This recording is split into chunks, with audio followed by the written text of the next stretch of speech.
for the enemies of the front. I speak now to the Retribution. We will continue to fight you inside and outside your fading world. Your cities will... 2016 has been a great year for first-person shooters, and as we get into November, that means it is, as always, time for Call of Duty. Infinity Ward have taken their series to a new frontier this time around: space. The single player is quick to get you just right into the action. A covert extraction mission goes wrong, it moves seamlessly into a surprise attack that the UNSA should have seen coming a mile off. I mean, quite what they were thinking, letting the rampaging settlement defense front get away with their hostile territorial takeovers for about 30 years, I have no idea. It's a bit rushed getting them to just attack, and without getting their motivations clear throughout the rest of the game. There's no real parallels drawn to the rise of Nazi Germany or the more recent wars in the Middle East, as we saw with the Killzone series. And we're left with the single-minded mania of Admiral Koch as the main antagonist that you go up against. Admittedly, even though he is so single-minded, he's also quite a fascinating character and played really quite well by Kit Harington, and it's just because he's so direct and twisted and perverse in how he goes about conducting this war. So Earth is under attack and the fleet is almost entirely wiped out, and one fantastic launch sequence later you're dogfighting in outer space and then nipping from one side of the solar system to the other. The Jackals are fantastic. You can zoom around like it's a jet fighter, but then a flick of the stick later and you're strafing while raining down fire on a destroyer or spinning on the spot to take down a fighter that's on your tail. It's just so fluid and so easy to get to grips with, and it's all aided by the ability to lock onto a target, so it excellently mixes the new and the old and keeps things fun and inviting and just easy to play. But you will kind of get sick of seeing them. It feels like every mission features them, and then there's also the Jackal Assault dogfight missions. And yes, they're all pretty and they're all spectacular, but there's only so much variety to be found in them, with just a handful of enemy types, and it always boiling down to basically just blowing up all the bad guys.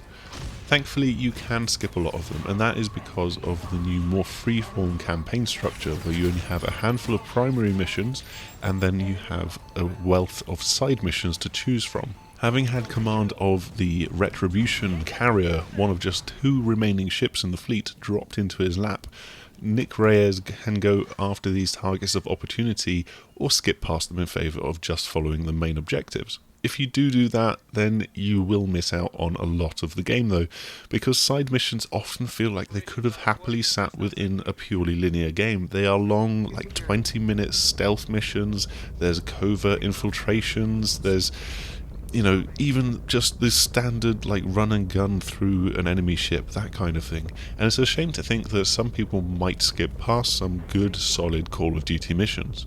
Finishing a mission, you are often then sent back to land on the Retribution, then head up to the bridge, which is where you, as the captain, will launch the next mission from the map that you have. From there, you then wander down to the armory and head down to the bustling, busy flight deck to hop into your Jackal, and there's just this whole seamless shift from one moment to the next.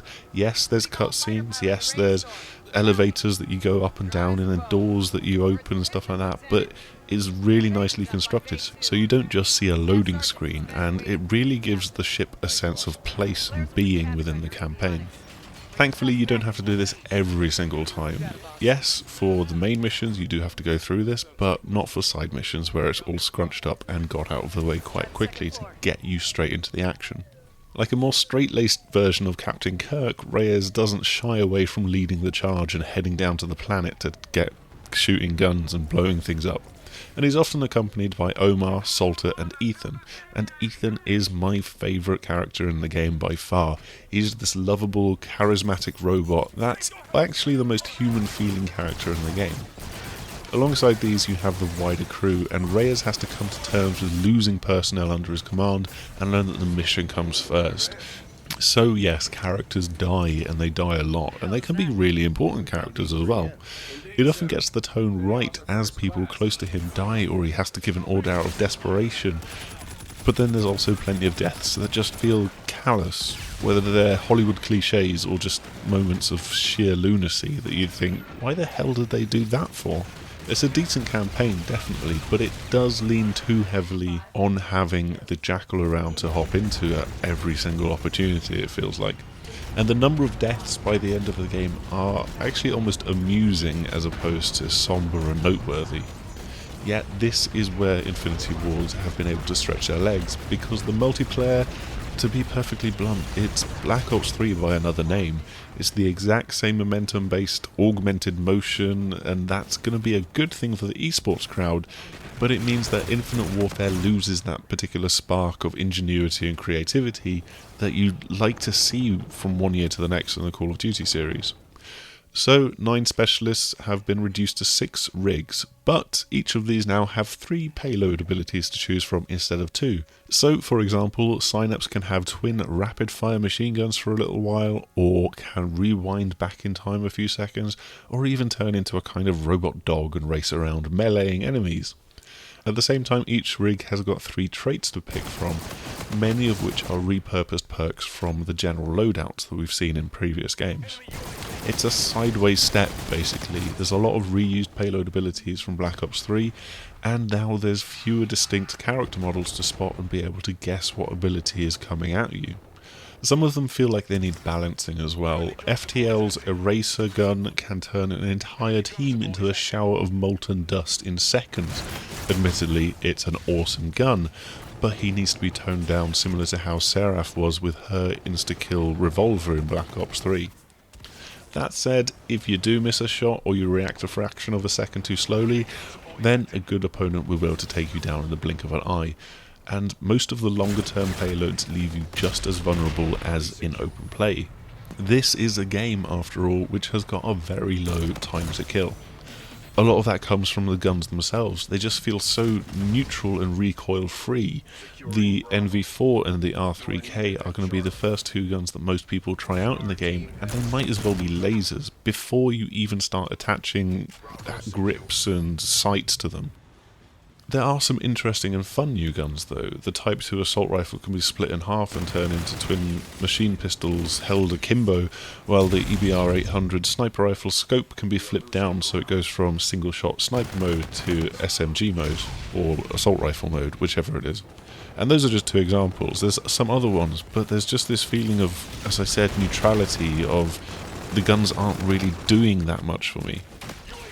On top of that, there's the weapons found in loot boxes or from grinding the game and earning enough salvage to buy the guns outright. These are variants of the guns that are found in the main loadout, but then they have built-in perks that don't take up a slot in the Pick 10 system. These are kept so far out of reach for most players, but they're very desirable because of those perks. Having those extra tiers of weapons is actually a step backwards to where Advanced Warfare ventured, and where Black Ops 3 stayed away from. It's not a great move for this game, I don't think, where competitive play and having a comparatively level playing field is so key. And so we move on to Zombies, another game mode borrowed from Treyarch. While I pine for the extinction mode from Ghosts, this is actually a really damn good take on Zombies. As usual, there's just the one map in the main game that you explore while trying to fend off the zombie hordes, but this is a map with a very nice and simple layout. It's colourful, it's fun to explore, and it's the most accessible Zombies map that I've played.